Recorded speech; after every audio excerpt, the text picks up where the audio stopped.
Welcome back to Just Another Football Podcast. Harry and Fergal with me yet again. George, we see you. It's a hat trick of misses. Yeah. Disappointing. So today, on this week, and sorry, it was a day late. I was working for the Union. It was an amazing game, and I'll get to that in a little bit. Harry was obviously at the Arsenal-Liverpool game. Oh, I can't talk. Good start. Which we're going to talk about for most... Oh, you started like Liverpool there, Ali. I did start like Liverpool. Yeah, good point. Yeah. So we're going to talk about that for the bulk of the episode. The Euro qualifiers are out, which is an important thing for Fergal, given the Ireland draw, which sucked. But we'll talk about that a little later. And some of the European action as well, including, Bundesliga stuff, Serie A stuff. There was a huge game in the Bundesliga, actually, their Klassiker, and we'll talk about that at the end.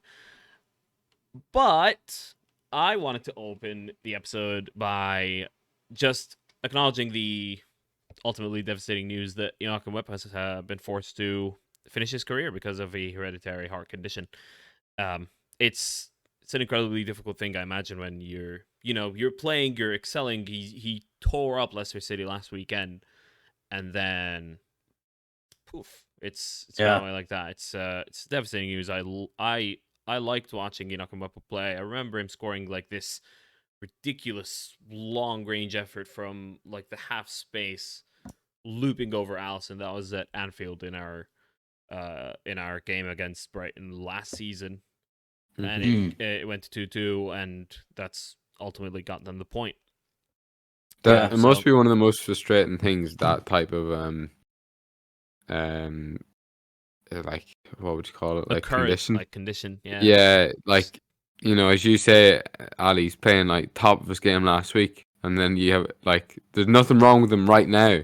There's a chance that if he keeps going, that there will be something wrong with him, and it could all come to an end. It must be one of the most frustrating things, like that. He probably feels absolutely fine, I'd imagine. And it's just one of these things. It's I imagine it's really frustrating, but like for the best, of course. It's a big shame for Zombie as well. Like he's a big player for them. They have a promising group of players. They do, yeah, that's true. But yeah, no, for the best. But must be tough. Yeah. I imagine. I mean, hopefully, I want to see him thrive at whatever he does next.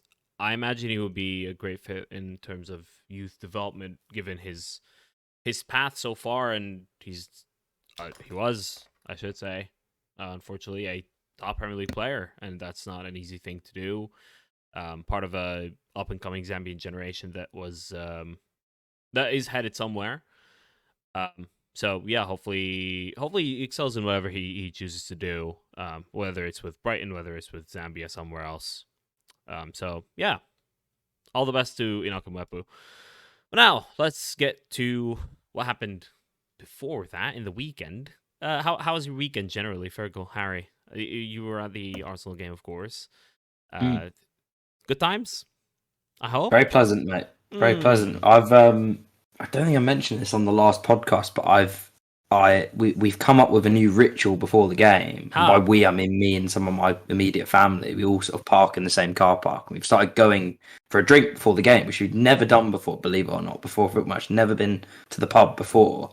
And we did it before the Spurs game, beat them 3-1. So we thought, okay, we'll do it again against Liverpool. So we're going to sort of develop a bit of a sort of boozy relationship with football, but as long as we keep winning, I don't really care. I had a merry old time. A particular drink, or well, at the moment it's just been a lager, but I think the second we lose a game, it will be something else. So I'm open to any suggestions. Lager, or it's a Peroni at the moment. Peroni at the moment. They're not cheap. Or draft? No, draft, and they're not cheap. A nice bar. You know, it's a nice bar when they have Peroni on draft. It's a nice one, yeah. It doesn't come cheap. Other Italian lagers are available. Yeah. Should be stressed. Usually a bit cheaper. Yeah. Cool. Yeah, I had a great time, Ali. Fergal, how are you? To answer your question. I'm a wee bit dosed. I'm gonna try keep my coughing and spluttering and all the rest of it off mic. But sorry if something creeps up on me.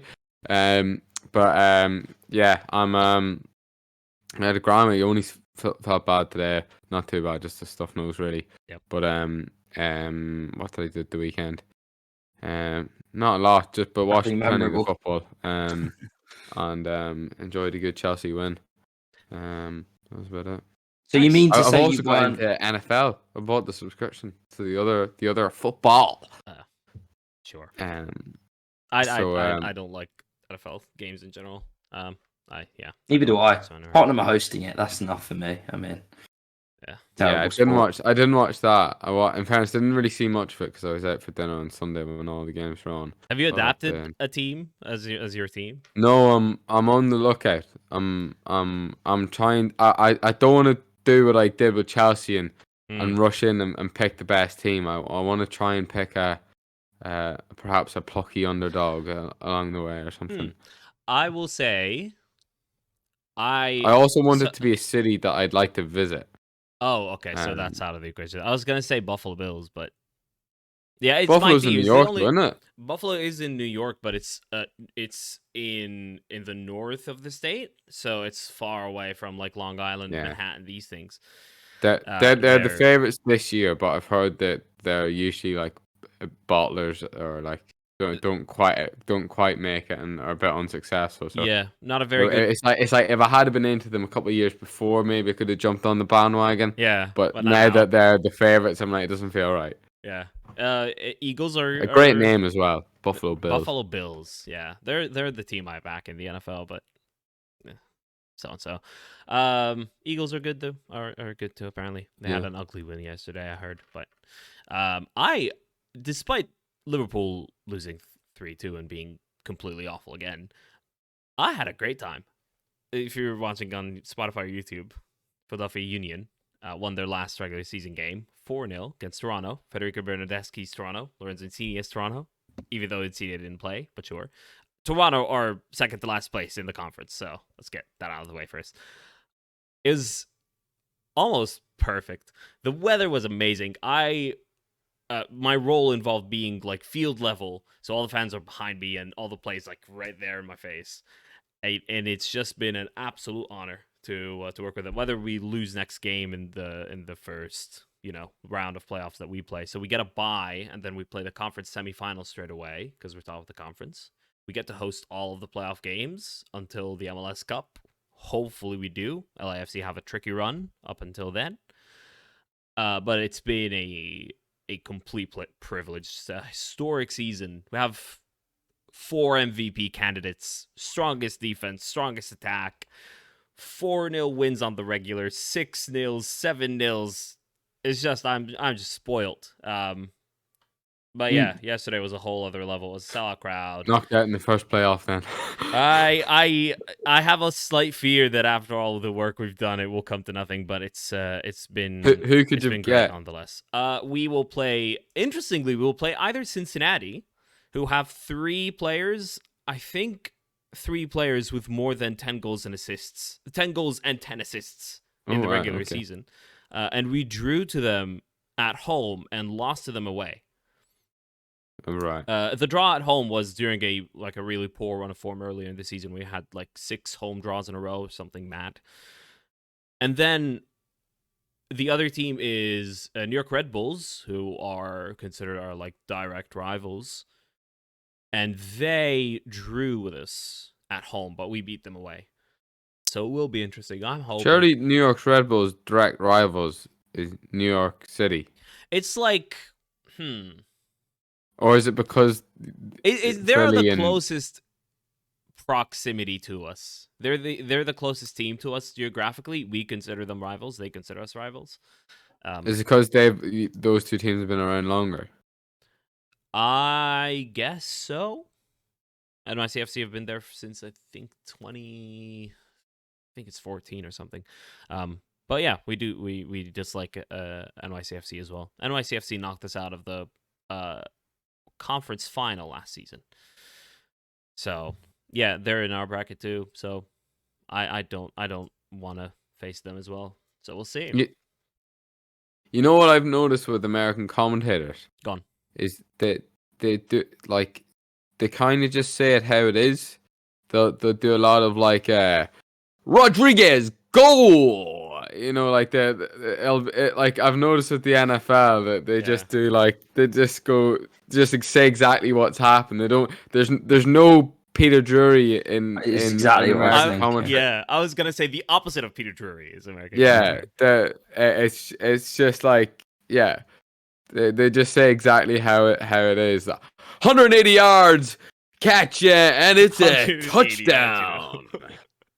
180 yards. The local 180 yards. Yeah, that shows I'm new to NFL. That it was only 100.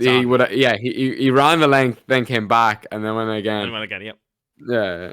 Yep. And then the local broadcaster for Philadelphia Union, JP Del Camera, does that, but is awesome at it. He's really cool. He's really good. The voice just matches everything he does. And that was his last game for Philadelphia Union because of a new broadcasting package exclusively on Apple TV now. But anyway. All right, well, fuck him. Tell us how you really feel about him. No, I love JP Del Camera. He commentated on the 2018 World Cup as well, and he's great.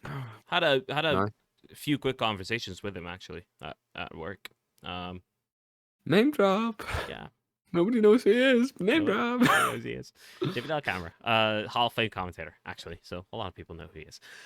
Okay. I've stalled it long enough. Liverpool. Commentators don't have a Hall of Fame. Commentators in the US do. Yeah, that's not a thing. I don't believe you. It is. It's not. Look it up. I don't know. It's not. Even if it is a thing, it's not actually a thing.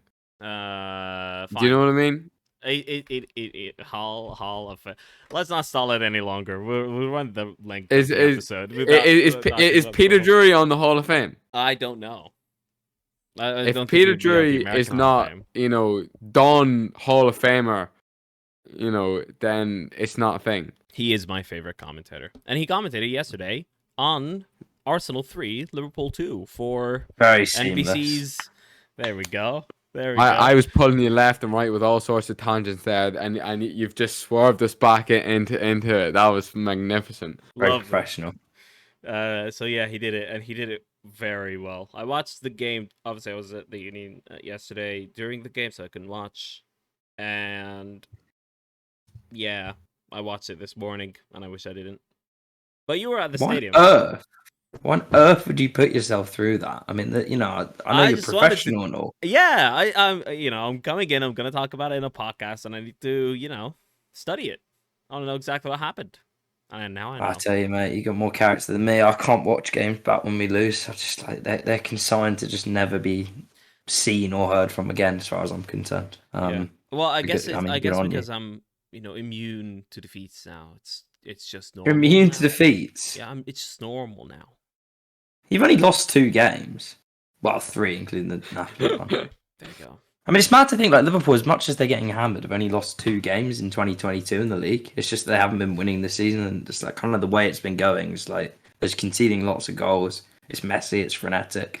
I mean, look, do you want me to talk about the Arsenal perspective and give you a bit of time to formulate your rant and kind of build you up into it? Yes, I wanna know. You are an Arsenal season ticket holder, right? So, is this really the best atmosphere you've ever been involved in over a long time? Yeah, it is. So I go to the games with my dad. I was talking to him about it earlier. Kind of why is it that we're getting the atmosphere that we are? Yeah, and I think it's kind of a number of things. So I think what you can't underestimate is the effect of COVID on match-going supporters, where football was taken away from them for, the best part of a year and a half. So when they came back, it was kind of no longer taken for granted, and you kind of appreciate every moment. And then, along those lines, I think it's also changed the demographic, and I've spoken about this before, of fans that have gone to the game. So a lot of people stopped going or took a year off and then kind of never went back. So the club let you, take a holiday or whatever. And there's just been an influx of people that have been waiting to go for years. I mean, if you wanted to get a season ticket to Arsenal pre-COVID, it was 6-7 year waiting list. So there's been people desperate to go for ages, and now they're there and they're giving everything to support the team. I think when you combine that with, obviously we're playing better, there's a project that people can invest in. Even last season when there were kind of, you know, bumps along the way, it was something people could get behind. I think when you combine that with Arsenal getting savvier, there's no doubt about it. Like in terms of the way they're interacting with the fans, you know, they're playing the song before the game. Whatever you think of it, like it shows initiative that the fans wanted it to be played, so it is played. They're getting people on side, so I think it's a combination of factors. But to answer your question, no doubt it's the best atmosphere I can remember certainly in the Emirates. And you know, it's to our benefit that we're making the Emirates a very hard place to come and win at the moment. And we're facing setbacks in games, and this game was no different. But the crowd is staying with the team. That's the one thing I've kind of noticed a lot this season is when we do get pegged back. Kind of a few years ago, you would hear the groans of discontent, and quickly famous it would kind of Emirates groans. Yeah, it literally was referenced so much before, and it would turn. Whereas now, like when we concede a goal, like the first reaction is to almost cheer the team, like get them back up. I really noticed that. And you know they're reacting to that, so like it goes both ways. Like Arteta's spoken about this before. Like you have to give the crowd something to like latch on to and support. But if you do, what they're showing is that they will go with you and they'll give you everything inside the ground that they can. And so it's definitely to our benefit. And I'm enjoying the games a lot at the moment. What can I say? Well, I'm not. No, understandably so. But what's your favourite chant at the moment, Harry? My favourite chant? That's a great Saliba question. one? But it probably is the Saliba one, although the problem with that one is it kind of goes on quite a long time. Like just as you're kind of coming to the end of it, you get to the Saliba part, and then once you sing the Saliba part, you kind of have to go all over again. You don't really stop, so it kind of just goes on and on and on. But I don't know, that is catchy. Although it's starting to get stolen, as kind of all football chants do. Like I heard Spurs fans doing it for Basuma against Brighton, which was just absolutely criminal, I thought. Yeah, I had the feeling, I was like, get creative with it. It's like when Liverpool made the LA in 20. Yeah, we copied that. I don't like it. I really don't like it when they chant that. The Arsenal. You stole the Thomas Tuchel one for Arteta as well. Yeah, but it just shows, doesn't it? Like football chants do get. Well, that one went around a bit though. It wasn't just, but Chelsea brought it back in fashion, whatever you want to call it. But what was the other one? The Smith Rowe and Saka. Yeah, I like that one, but it's not. But Smith Rowe's not been playing, so we haven't really heard. They did play it at full time yesterday, to be fair. But he's not been playing, so it's kind of just been Saka and then Martinelli. I mean, Martinelli deserves to feature in one of these songs, but Martinelli's amazing. Yeah. Well, I know, as Klopp keeps telling us, mate. Yeah. He's so keen to remind us every time we play Liverpool. Yeah. I doubt we'll buy him off you though. No, well, they're trying to get him, Saka, and Saliba all under long-term contract. They've all kind of got 2 years plus one, I think, or I think Saka and Saliba have got 1 + 1, and Martinelli's got 2 + 1. But they're trying to obviously get them all tied down longer. Speaking of these three, who was your man of the match? Probably Martinelli. I actually think, like, in terms of analysing the game, I think we actually didn't play that great after we scored for kind of about half an hour. Yeah. And I think the reason I would say Martinelli is in that period he was our best player, and then we get the goal on the counter-attack, which I think we needed at that time. Like, that goal came at a great time for us because Liverpool worked so hard to get back into that game. It was kind of like 20, 25 minutes of pressure. They get a goal, they equalise. Yeah. And, you know, we can go into the analysis of the second goal, which I'm sure you will. But looking at it from an Arsenal perspective, it's really good work from Martinelli, and he kind of threatened to do that all half. Yeah. He's a different player this season. Like he's added kind of like an end product to his game. Like I think before my criticism of him was he's a bit kind of head down and like it sometimes is a bit ineffective. Whereas now he's spotting things, he's picking a man out, he's obviously finishing chances when they come his way. He'd be my man of the match, but like honestly, there's probably half a dozen you could like mention for it. Obviously Saka scores 2 goals. So many amazing performances. Yeah, I think Tomiyasu did a really good job on Salah. That was an interesting tactical tweak from Arteta to kind of play him, because obviously Liverpool like to hit those long balls to Salah onto his chest, and he likes to cut in, and you've got a right footer playing at left back, which kind of, obviously suits a bit better. Yeah. So he had a good game. There was a lot of them that had good games, in truth. Maybe unlike Liverpool, Ali. Is it time? Is it time for what? Be specific. Is it time for you to kind of just unpick everything you effectively disliked with this game? I thought you were gonna say, is it time for Klopp to go or something mad like that? No. It comes back at the end. From a couple weeks ago now. It's not. It's looking like it. It might be too much of a task. Let's hold off. Let's hold off on the kind of overall Liverpool stuff. We can do that kind of at the end of the discussion, what we think will happen in the season. But I just kind of want to get Let's enjoy the moment, Harry. Absolutely. Yeah. Let's rub it in a bit. And remember what happened yesterday. I've got the salt. Have you got the vinegar? Yeah, exactly. Let's stay on track here. I have bask in the glory. I have the burn. You can put your vinegar on my skin all you want, because we deserve it. We deserve it. Because I think we keep doing the same mistakes over and over again. And in this game, we certainly did. So, okay, I'll backtrack a bit and say that the thing that wound me up the most about the game was the conversation around the game, around the refereeing of it. Right. Because, say what you want about the penalty decision, which, so-and-so, whatever. It's a bit iffy. It is iffy, I would say that. To acknowledge the decisions, right? I'll quickly say, because I want to be as unbiased as possible. Oh, sure, yeah. The penalty is soft. No doubt, I wouldn't be happy if that was given against us. Yeah. The Gabriel one, I don't think people have spotted this. It looks a blatant handball. If you actually watch it, it comes off his chest onto his arm. Yeah. So therefore, it can't be a penalty. Yeah. I don't know if people had kind of realised this when they were saying it's a definite penalty because his arm's up. See, it hits his chest. The place where people realize things the least. So and also the place where they jump into conclusions the most without thought.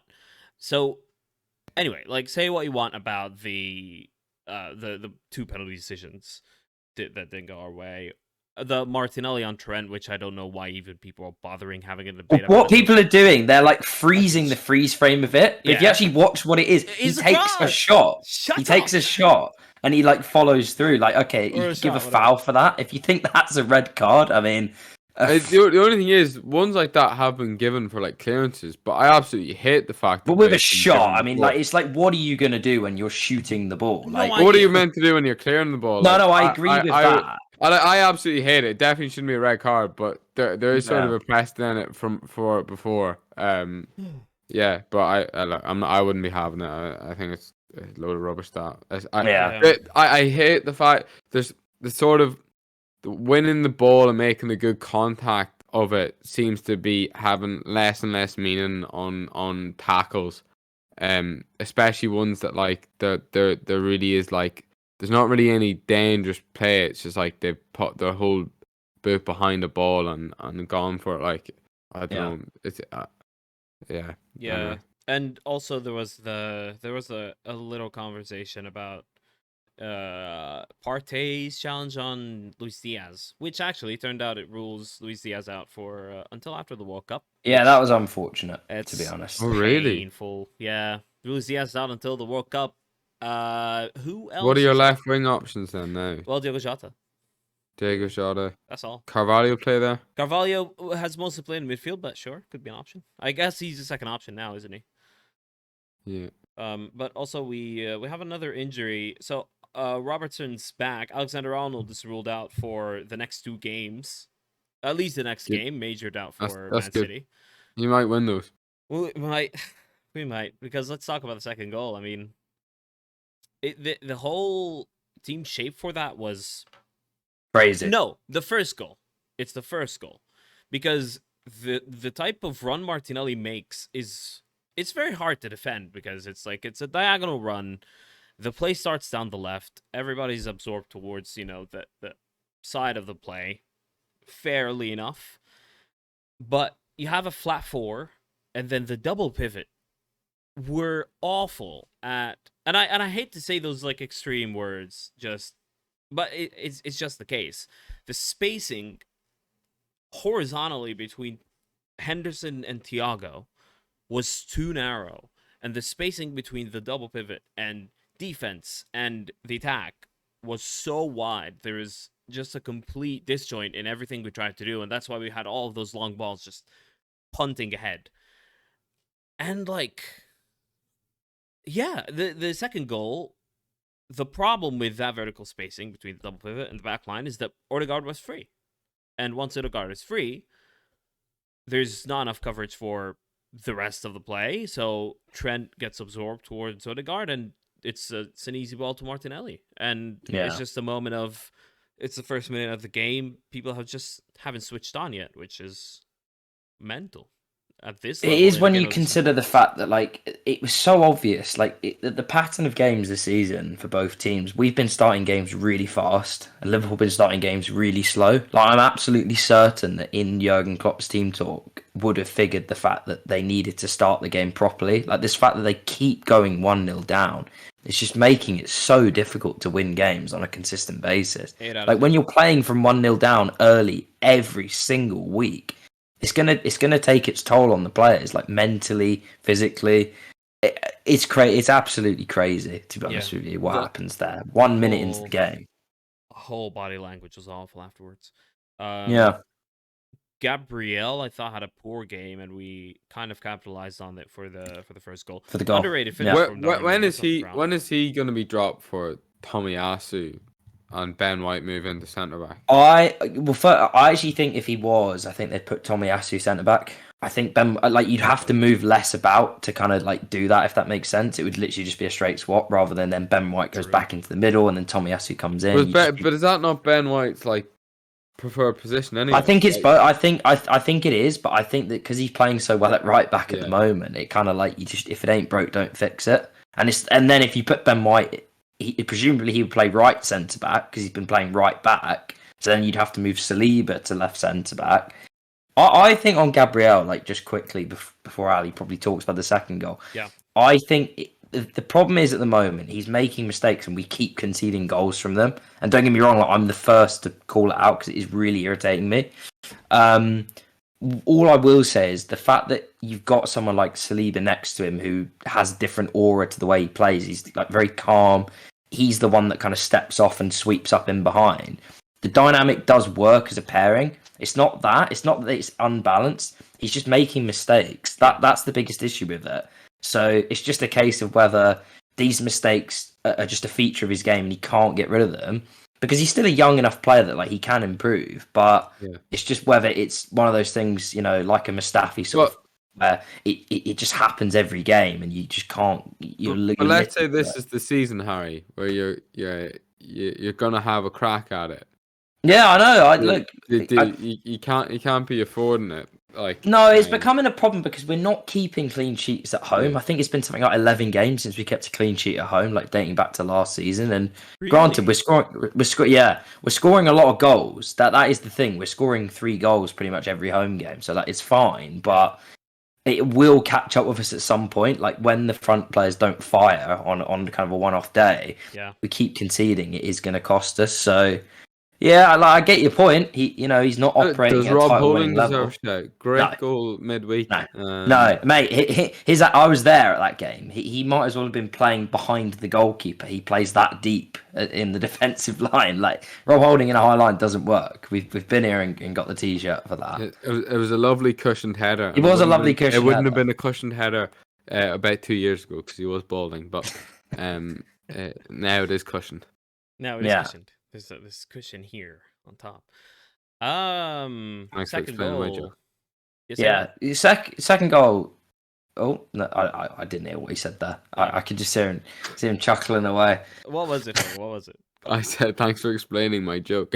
Oh yeah, absolutely. With the visual cue as well. Yeah, exactly. Subscribe, like the video. Second goal. It's crazy. I think this is worse than the first goal when you consider, like as I said, Liverpool for 30 minutes had to work to get back in the game, and going into half time had the momentum. I thought at least, like the way the game was going. I'm not saying Yeah. it would have been a different result, but had they gone in 1-1, obviously it's a better position to be in. It's just crazy that you're not going to score from that position. I don't understand why they got so many men in the box. The free kick is nearer to the halfway line than it is to the box. Like, even if you put a good ball into that area, the chances of you scoring directly from the header are so low. It's unbelievable. And both centre-backs go flying forwards. And then it's one clearance. And it's poor from Thiago, don't get me wrong. And then it goes up the other end. I don't know what Trent's doing. Like, it is poor once it gets up there. But I just don't understand why they were so gung-ho when it is literally on half-time as well. Game management, it's what they've done well for years. It's why they've been as good as they have. Like, moments like that, just see it through, show your experience. You've got a whole another 45 minutes to go and win the game. And I'm delighted they did it, but I can't believe they did. You know what's crazier is that it's, in a way, the exact same mistake to the first goal, getting just too absorbed one direction and losing track completely of what's going on at the other end of the penalty box. And Saka scores. Saka is completely free in the 6-yard box, onside. Yeah. With nobody around him in the 10-yard radius around him, inside the penalty box. It's a goal we hopefully never concede again, because if we do, my God, it's just uncharacteristic. It's a bit of a fever dream watching Liverpool at the minute, trying to defend. And then the thing offensively, then, so we talked about a lot about defense, and we did score a goal in the first half, but every goal kick we had 4 forwards, like we were playing in this 4-2-4 shape, and we had a flat front 4 in goal kicks. And it's just like the midfield felt very vacant. The supposed role of Jota as a number 10 he wasn't a number 10. And the issue is Thiago and Henderson's passing was off statistically as well. It's not like they're just because punting long balls. They had bad pass completion. The problem is that none of our players can carry the ball a long distance. If there is one, it's probably Salah. And apart from Luis Diaz, of course, who hugs the touchline. Maybe Salah if he fancies drifting into midfield, but he was way too far wide. And I don't know why Salah's being played this wide when he's been our main goal threat for the Premier League's main goal threat for 5 years. Is he being played wide or is he hiding? Ooh. Nah, he is playing wide because that's been happening since the start of the season. Yeah, because it makes room for Trent on the inside and stuff, does it? Yeah, which I don't like either. I don't know why we're inverting Trent, who is our best crosser of the ball, while we have Darwin Nunez as an aerial threat now. Well, crosses worked when we had one of the shortest forward lines in the Premier League when Manu was here. Nothing wrong with that. Nothing wrong with that at all. I'm not saying that. I'm just saying, we have some kind of aerial presence now, and we're not using it enough. It's like it's overrated area presence. Yeah, it is. Yeah, There's a lot of things that didn't make sense, and it feels like I just want the World Cup to come. I can't believe I'm saying this, but I really just I don't want to watch golf football anymore. It's just in the Premier League, Philadelphia Union are good, but I'm sick. I thought you said you're over it. You're just accepting of serious losing question. Games. It doesn't sound like it. I know. You're not at the acceptance point yet. If you're like, that's like you're at rejection. I don't want to watch this. That was the reason why I watched the game today. But I'm a whole other level of frustrated by Liverpool right now. What do we think, like, being realistic? Yeah. What do we think Liverpool can expect to achieve from this season now? Because the title's gone, let's be honest. It's finished. No Top trophies. half. No trophies. Top half? That's a possibility. I don't think we might not get Champions League football.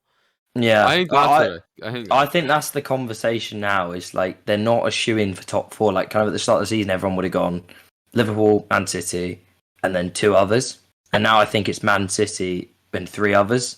I mean, already this season, Liverpool 14 points, behind Arsenal, granted with a game in hand, which I think 11. is If against we win, is it's against against- Chelsea. And then they've got Man City next week, and if they lose that and we win, it could be 17 points. I mean, it's looking hard. But all I would say is that none of the other teams yet, like Arsenal, Man City look good at the moment. I mean, Man City will definitely get top 4. Obviously, we've had a great start. The other teams, I don't know yet. Like, obviously, you got Chelsea that's sort of still getting into their groove a little bit, and I don't like to say that. Spurs kind of. Spurs doing what Spurs do, and then Man United had an okay win against Everton. I mean, Man United is still Yeah. error prone. Amadou Onana, by the way, what a player Amadou Onana is. I wish we got him. Too tall for my liking, but Too tall for your liking. Yeah, that's true. He's 6'4". yeah, The issue is also we were talking about injuries just then. I completely forgot about Artur, who is About 4 months. until the new year. just a crazy signing. signed It's him. just absolutely crazy. I don't understand it at all. could have got Saul. Could have got Saul. He would Yeah, have. of course. He would have done the same thing. Yeah. Of course. Yeah. No, it's not the type of midfield It might have. It could have been, but we never really got to know. But he's injury prone, I think, is the point. Like he's not. You're not unlucky He for him is. to get injured Yeah. because he's been injured a lot. It's Yeah. like it's kind of like all these other players that keep getting injured for you. Like at some point, it's not bad luck anymore. They are just injury prone players that you haven't replaced. Yeah. And and then like- the other problem with midfield is that Fabinho has been rightly dropped because when he came on yesterday, he was terrible. It's absolutely terrible. horrendous. Yeah, he really was bad for that third goal, which we haven't even spoken about. But like, I don't know what he was doing. He just kicks it straight back to Martinelli. It's just like what's he doing? It's like this video game glitch of slide. It felt like a video game glitch. He just slides and tumbles and falls, and then is like really slow to get back up, even though he's at the edge of the 6-yard box and the play is happening right in front of him. Just doesn't react. Gets up, clears it away in one like motion. And it's crazy. You can see the penalty off of it. Xhaka, by the way, it's a great role Xhaka's playing, like drifting off the left. How the third goal comes about is that Xhaka drops into that same hole between our back line and double pivot, which existed and was there for the entire game. Sits there, moves on the play, drifts left, because, Arsenal playing narrow. Let's make our defensive shade narrow. Okay, Xhaka's gonna drift to the left now, and he's completely unmarked inside the penalty area on the left. And the play transpires from it. And there was like 3 times. Like if you watch it back, he puts it in one time and it gets cleared, or Alisson takes it. Then the second time it gets cleared and it comes to Saka, and then it's cleared back. And then the third time there's 3 occasions where he essentially did the same thing, pulled off, and there's just no one on him. Like they're basically just letting him get there and cut it back. It was a baffling second half from Liverpool. They just did they actually scored the second goal completely against the run of play, and then it's a good goal. It was a great finish, but like apart from that, between kind of minutes 45 and then the penalty in like the 75th minute, they didn't do anything. Like I've never seen them as like passive and ineffective as they were in that period. Like, okay, they've been conceding goals recently. Like I get that, but they didn't do anything going forwards. It was like they just didn't have the legs. Because we literally don't, because the midfield, we played with 2 midfielders and they're Thiago and Henderson, and there's no support for them. So it's like obviously they look their age. You know what it is? They've run out of inhalers. That's what it is. Yeah, that joke has to drop. Shortage of inhalers. Yeah. We're all just overcomplicating this. There's a really simple explanation to it all. There you go. Run out of inhalers. Do they have time at the World Cup to restock on inhaler supplies? Yeah. Oh, there's no hope yet. They're gonna ask the players, can they come back from with a big duty free of inhalers? If you can do that. Let's move on. I'm done. Yeah. Chelsea, Fergal. Well, there's some hope for you, Ali. Pulisic started and scored. Hmm. That's nice, isn't it? Yo. You can switch nationality now that Mo Salah's shite. You can switch to um switch to Pulisic, which I yeah. have equal It was allegiance to the U.S. men's national team and the Egyptian national team. It's not changed. So currently, obviously, the focus is more on the U.S. because Egypt are not in the World Cup. Uh, Speaking of the U.S., Brendan Aronson had an amazing run. Hit one at Here's another the one. post, Yeah. and strike finish from it. That was an amazing kind of moment. It's good. But no, Chelsea seems like they're getting somewhere with this. Albeit the win was against Wolves. It was a big win though. 2-3-0 wins in a week. There you go. There you go. We were magnificent against AC Milan. Yeah. Leao was very much limited to a couple moments. Yeah. AC Milan's Reece performance James helped, looks let's be in honest. terrific form. Then we just put out our second team and just swatted them aside. And then Bro just scored a Diego Costa-esque goal at the end. And Diego Costa had a lovely waltz around the pitch, taking in the applause. Yeah. And it was I was worried whenever I saw it, saw the lineup. I Yeah, you thought, were. are we taking them for granted? And then we just were bloody marvelous. So, thoroughly enjoyable game to watch for me. Yeah, I was right all along. It's just great being correct. Yeah. Mendy's dropped as well. That shout is finally coming true. Yeah. I'll see how long this. I enjoy watching Kepa nets. But yeah, it's so far so good. Crazy. And yeah, no, it's a decent run of games at the moment. We're creating more and more chances, so I'm pretty happy with it all. So you think you're starting to see the benefit of Graham Potter now? Yeah, that it's definitely more obvious now. There was a couple in the first couple games, if you just the more, I feel like there's more players getting into the box, more sort of third man run sort of stuff that's happening, that's causing issues. And I think maybe just players are just naturally more motivated for a new manager. Probably a bit of that new manager bent's kicking in as well. Yeah. So yeah, but it's enjoyable at the moment. Quick one for you two.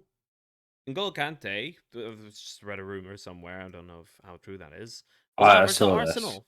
Yeah, I saw Offered to this. Arsenal. So if it yeah. is true, On Spurs, I think. And Spurs, I Oh, did really? see this. Okay, Yeah. I saw the Arsenal one. But Fergal, if this is true, do you mind it at this stage? He's not Yeah. been playing much at all.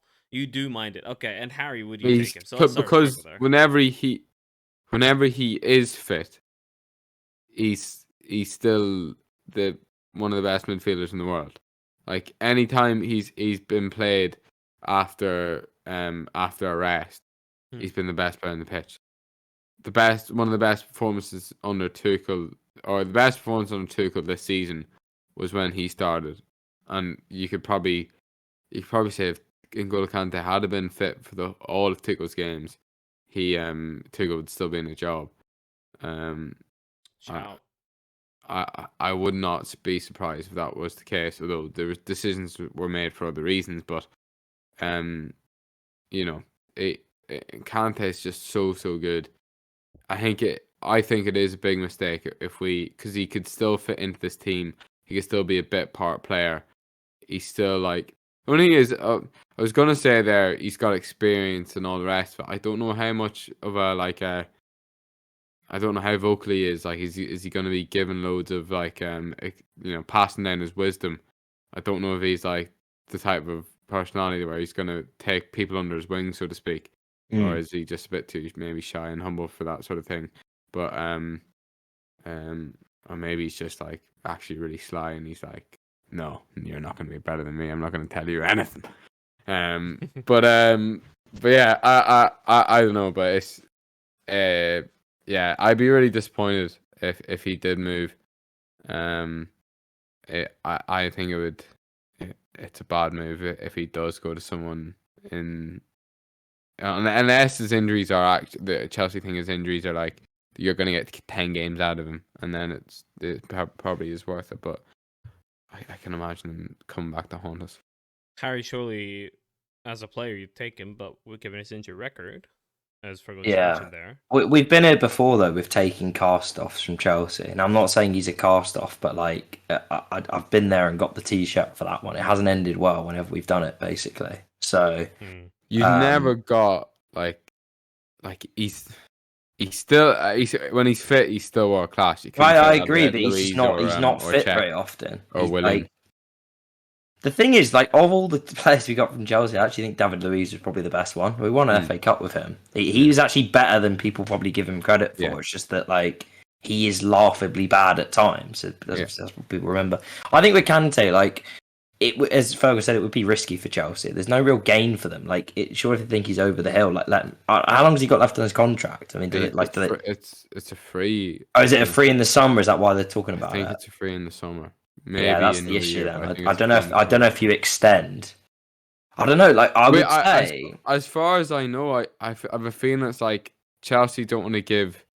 Chelsea are big on this under 25s thing now. And are like doing this. We've always had this thing of like one year contracts over 30. And I think Wenger. Yeah, and I think 1 or 2 years, and I think Kante with his injury record fits into that. Yeah, I would be like, if like the amount of money that we've blown on young players, can he not just like keep giving him the money that he's on, give him 2 years? We gave like Koulibaly fucking 5 years. Chelsea aren't strapped for cash either. Yeah, look at some of the bloody players. And there's an example of someone you've given, a ridiculous amount of time to, without really proving it yet for Chelsea. And Kante, unless his injury record is absolutely horrible, or like his perceived like injuries they're gonna just keep reoccurring, and he's not gonna really be available. Yeah, I'd be surprised if we signed him if that's the case. Like looking at the way we've recruited. Nobody would want to sign him unless they're getting him like wages are dirt cheap and they're getting him on a free, and they're like, it's worth a punt. But we do need midfielders though. I mean, I don't know. Like, there's worse players to get. I can't lie. I know it'd be in the like Xhaka sort of role. I think. He's far from the worst player. That is but he just doesn't play. Strange one. He'll come big for Chelsea at some point this season, and then there'll be a massive push to give him a contract. I think they'll end up extending, or even potentially he might have an unbelievable World Cup. Yeah. It could be that like he just doesn't really play until the World Cup, and then just is super fresh and just goes on a mad one. Yeah. Okay. Interesting. Let's take a lap around Europe as we do towards the end of podcasts these days.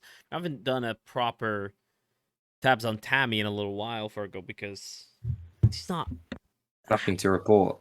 He's not. It's not as special. The limelight has sort of been taken from him. Mourinho seems to have a short memory that this is the guy that led the team to European success. But maybe Tammy's more. In fairness, I haven't really watched too much. I know Dybala's been incredible, but I thought that would have been a nice wee partnership. Dybala, Tammy Abraham, Pellegrini, it seems quite nice, but big man, a little bit of situation. Yeah, could say. Tammy's been dropped a little bit, and he came as a second half substitute for Nicola Zaniolo in their 2-1 win against Lecce. It's a surprising team to struggle against, but it's all right. Chris Smalling though scored for the second weekend in a row. We should do something like should we replace this segment with something about Smalling? I mean, there's more to report on Smalling. I mean, does Chris Smalling get into the short King of the Week shout because of his name?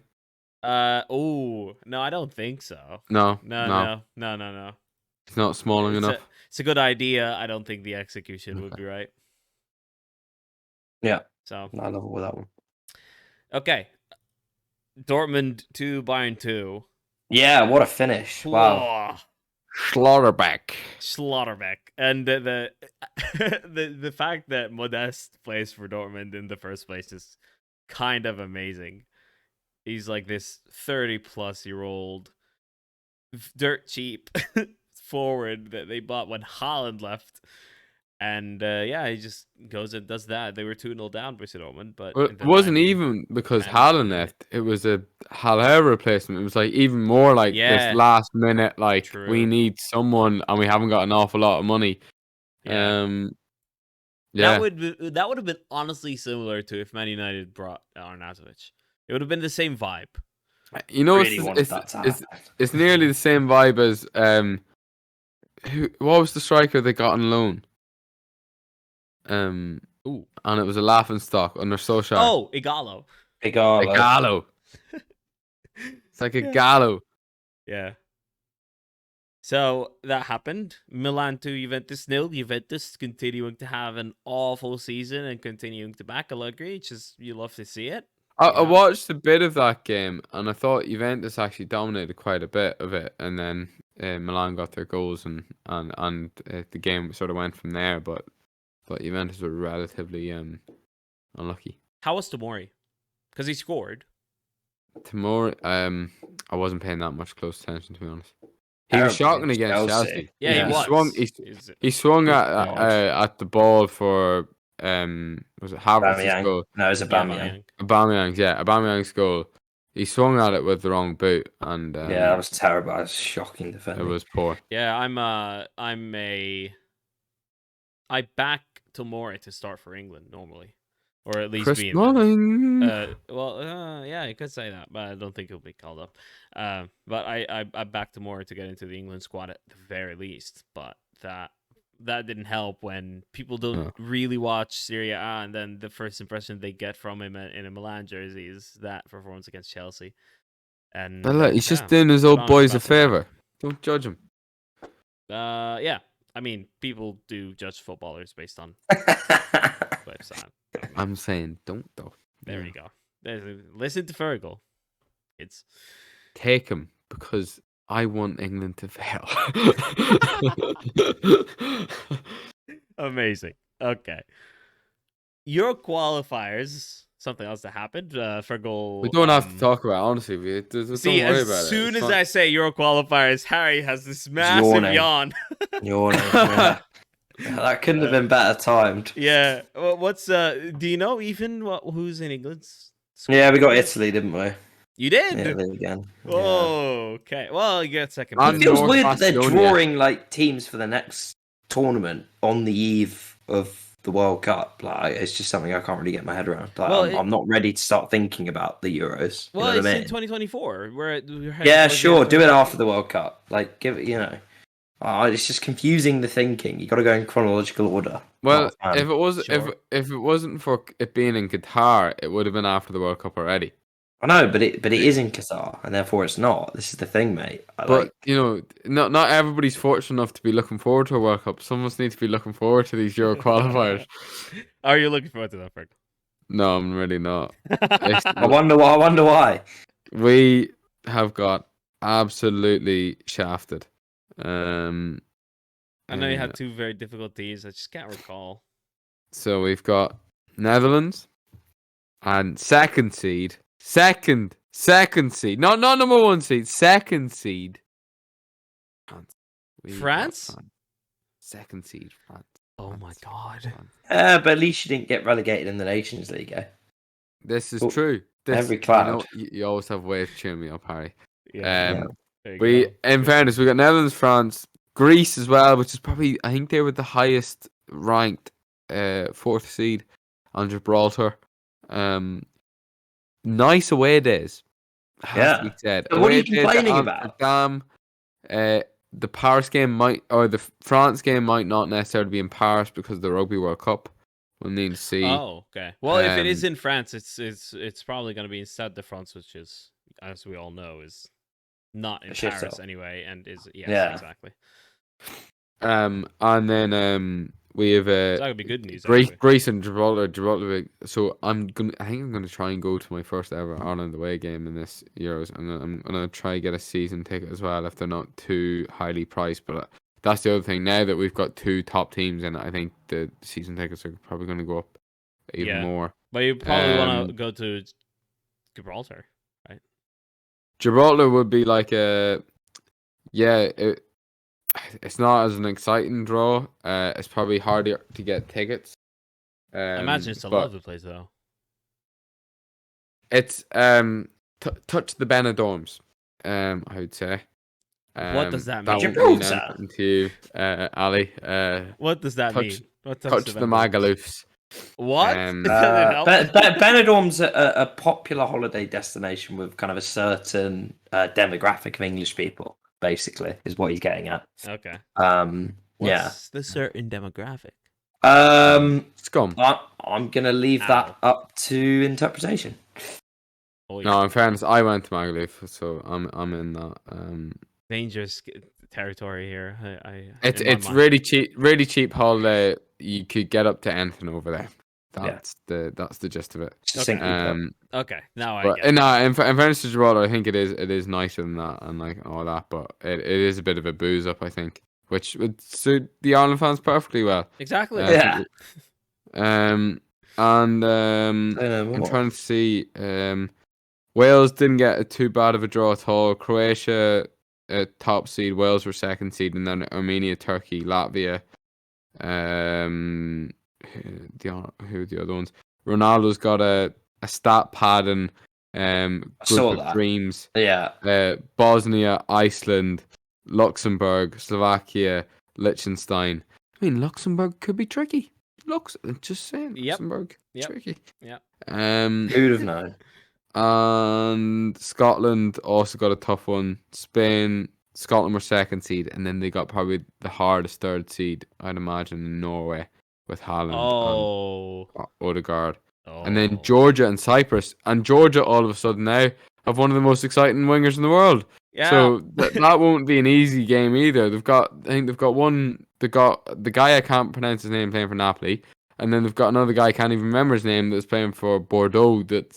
That's like, I don't think he's anywhere near the other guy that's playing for Napoli, but he's good for Georgia. Put it like that. The other guy that plays for Napoli, Kvicha Kvaratskhelia. Bless you. That's impressive. Yeah. But yeah, they that's the rundown of the Euro qualifiers. England, not actually totally perfectly easy group for England. Italy and Ukraine and North Macedonia and then Malta. But like, North Macedonia knocked Italy out of the World Cup playoffs, and Ukraine are a decent footballing side. Hopefully at some point they'll actually be able to play one of their games at home.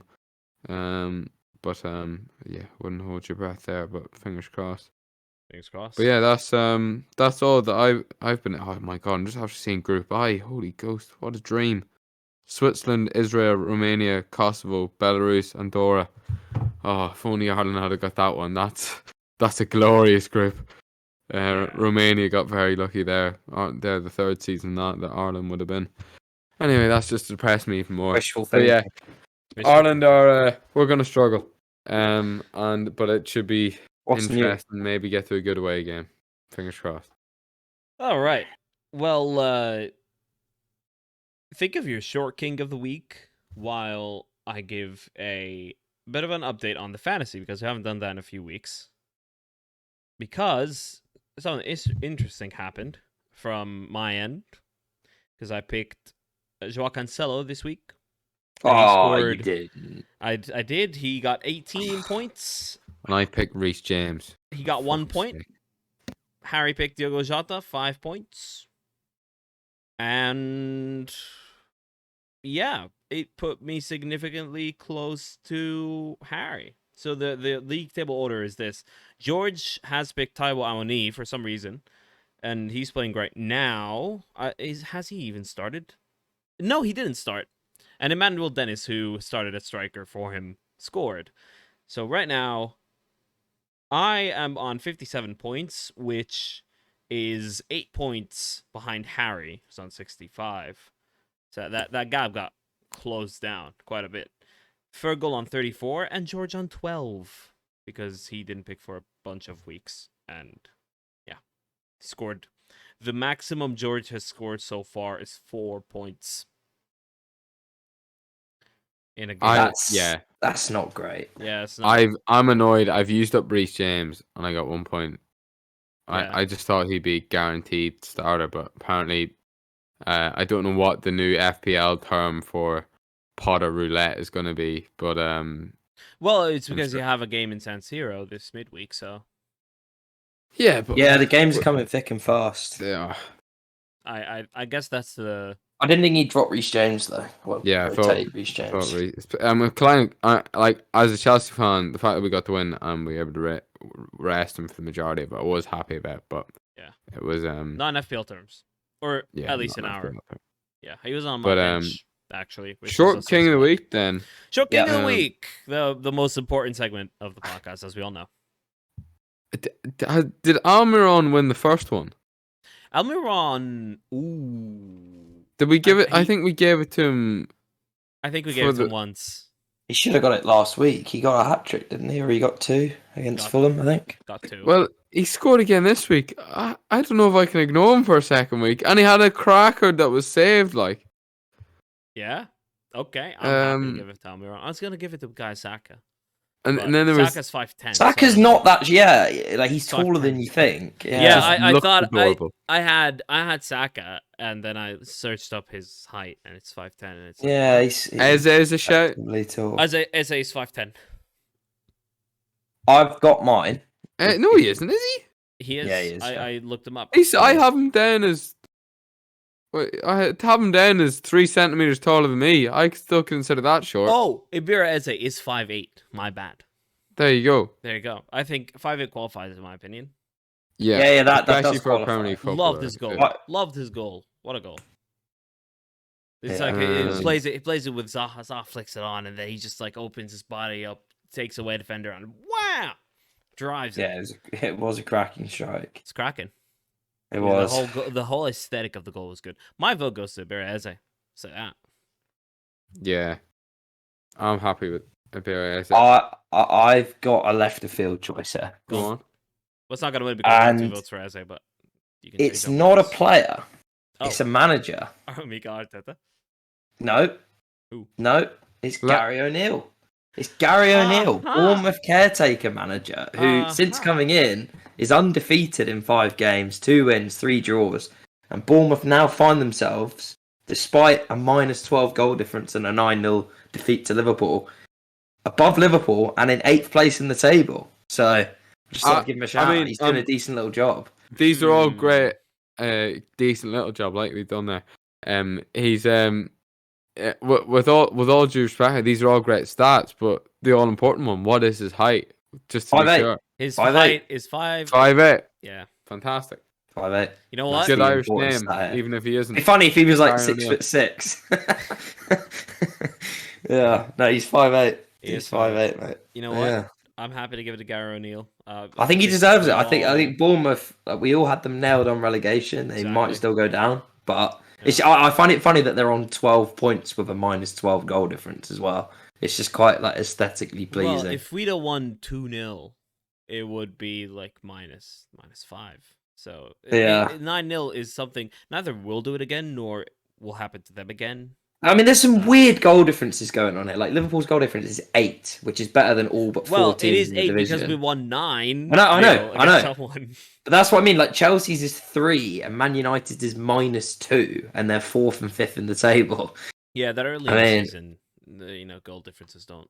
It's funny. And there's a lot of big score lines this season. There was a couple of 5-2s, and there's obviously the 9-0. There's 6-3. Like there's a lot of 4-0s as well. There's so much. There's a high volume of goals in general. Well, Sinister. Gary O'Neill, get that man a cardigan because he's doing a great job there. O'Neill, congratulations Well done. on winning the latest edition of Short King of the Week. And with that, think appropriately, we'll end it here. GG, Harry. Thank you, mate. Thank you very much. Magnanimous as always. Of course. Good luck, Fergal, tomorrow. Chelsea, or today, as you're hearing this, everyone, the Tuesday. Chelsea at San Siro, which I look forward to watching. I'm just gonna throw something in here just at the end. I'm very confident Chelsea will beat Arsenal in November. Okay. Interesting. You're still below us in the table, though. I'm gonna throw something out there. I am very confident we will not win against Man City, and whatever. Okay. Have a great week. Go into it more confident than I am in Liverpool. Is that good? That's a good omen. Okay. I like it. All right. Low expectations. Have a good week, people. See you soon. Goodbye. Cheers.